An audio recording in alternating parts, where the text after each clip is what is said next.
এখানে দেখা যায় রাঘব বড়লোক হওয়ার এক ভয়ঙ্কর পরিকল্পনা করছে। সে একটা আশ্রম থেকে এক বৃদ্ধ লোককে দত্তক নেয় এবং যে গ্রামে চলে আসে তার উদ্দেশ্য ছিল এই বৃদ্ধ লোকটিকে হাতে দিয়ে পিষে মেরে ফেলা, যাতে ক্ষতিপূরণ হিসেবে সে সরকারের কাছ থেকে 6 লক্ষ টাকা পেতে পারে। আর এই টাকা পেয়ে গেলেই তার আর চুরি করার দরকার পড়বে না।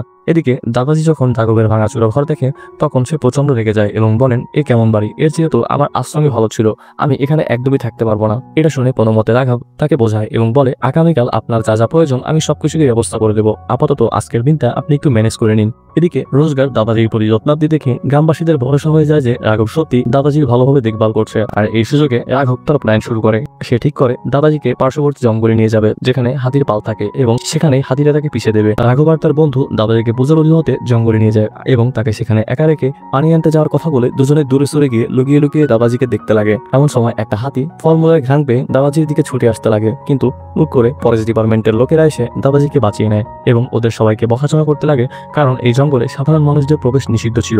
পরবর্তী পার্ট দেখতে ভিডিওটিতে একটি লাইক দিয়ে চ্যানেলটি সাবস্ক্রাইব করে আমাদের সাথেই থাকুন।